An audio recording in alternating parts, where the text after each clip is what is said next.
గురు బ్రహ్మ గురు విష్ణు గురుదేవో మహేశ్వర గురు సాక్షాత్ పరబ్రహ్మ తస్మై శ్రీ గురువే నమః.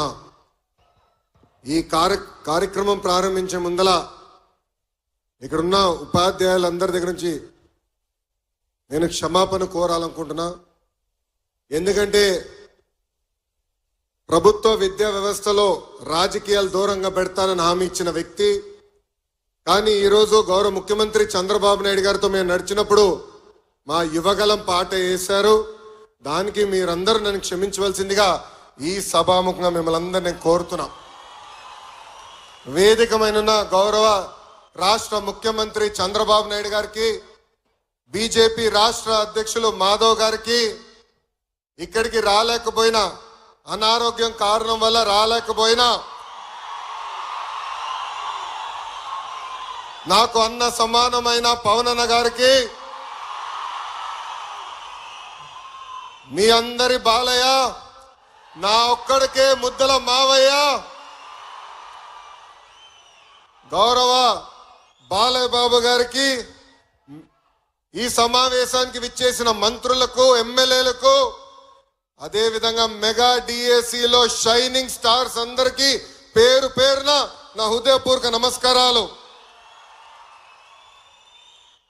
ఇంట్లో మొదటి గురువు అమ్మ, హెడ్ మాస్టర్ నాన్న,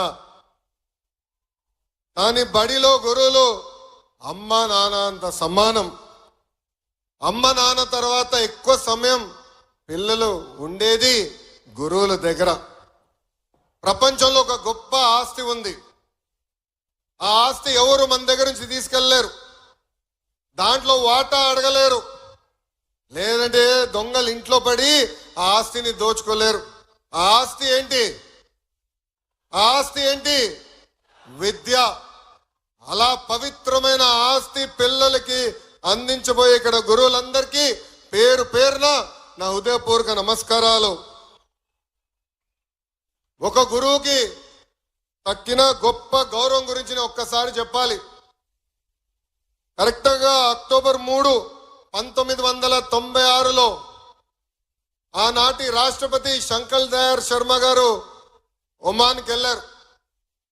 మస్కట్ ఎయిర్పోర్ట్ లో ఆయన విమానం ల్యాండ్ అవుతున్న సమయంలో అక్కడ ఒమాన్ రాజు కబూస్ బిన్ సాయద్ గారు ఏకంగా కార్ వేసుకుని ఎయిర్పోర్ట్కి వెళ్ళారు. అక్కడున్న ప్రోటోకాల్ వాళ్ళందరూ కంగారు పడ్డారు, మేమేమైనా తప్పు చేశామా, అదేంటి ఏకంగా రాజుగారే ఇక్కడికి వస్తున్నారని. ప్లేన్ వరకు వెళ్ళారు.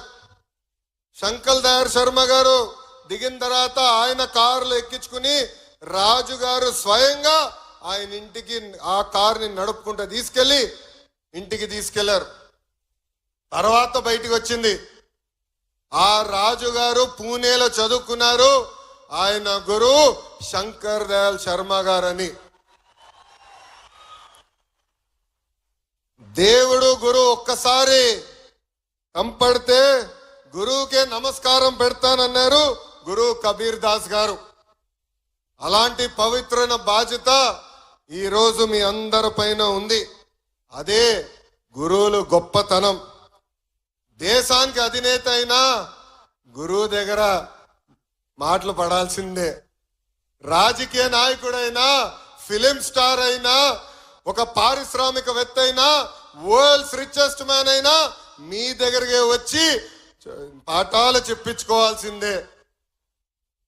అంతేకాదు, నాకు లైఫ్ టైం గురువు అయిన గౌరవ ముఖ్యమంత్రి శ్రీ నారా చంద్రబాబు నాయుడు గారికి నాకింత అద్భుతమైన అవకాశం ఇచ్చిన మీకు నా హృదయపూర్వక నమస్కారాలు నేను తెలియజేసుకుంటున్నా. మిమ్మల్ని అందరిని చూస్తుంటే నాకు చిన్నప్పుడు రోజులు గుర్తొస్తున్నాయి, మా గురువులందరూ గుర్తొస్తున్నారు. మొన్న జరిగిన ఉత్తమ ఉపాధ్యాయుల మీటింగ్ లో చెప్పా, నేను బ్యాక్ బెంచర్ అని.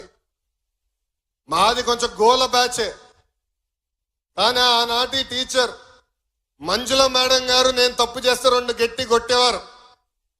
ఏకంగా నేను వైస్ ప్రిఫెక్ట్ అయినప్పుడు ఒక పట్టుదల, ఒక డిసిప్లిన్ నేర్పించారు రమాదేవి మేడం గారు. అంతేకాదు, 10th వరకు నేను నామమాత్రంగా చదివేవాడిని. కొన్ని ఫండమెంటల్స్ లో నేను వీక్ గా ఉన్నానని ఇక్కడ మా గురు నారాయణ గారే స్వయంగా నాకు పాఠాలు చెప్పిన వ్యక్తి. తర్వాత నేను అమెరికాకి వెళ్తే ప్రొఫెసర్ రాజ్ రెడ్డి గారు నన్ను తీసుకుని, నువ్వు ఇల్లు వదిలి మొదటిసారి వస్తున్నావు, ఇక్కడ విద్యా వ్యవస్థ కాంప్లెక్స్ గా ఉంటుందని ఆయన స్వయంగా కూర్చోబెట్టి అసలు ఈ గ్రేడ్ సిస్టమ్ అంటే ఏంటి, క్రెడిట్ సిస్టమ్ అంటే ఏంటి చెప్పిన వారు. ఈ నలుగురు వరలే ఈ రోజు ఈ లోకేష్ మీ ముందల నిలబడగలుగుతున్నాడు. వాళ్ళు నాకు నేర్పిన క్రమశిక్షణ, వాళ్ళు నాకు నేర్పిన పట్టుదలనే ఈ రోజు నన్ను ఇంత స్థాయికి తీసుకొచ్చింది. యువగల పాదయాత్రలో నిరుద్యోగ యువకుల్ని కలిశాను. మీరందరూ నన్ను కోరింది ఒకటే, గడిచిన 5 సంవత్సరాలు ఒక్క డిఎస్సి జరగలేదు, మెగా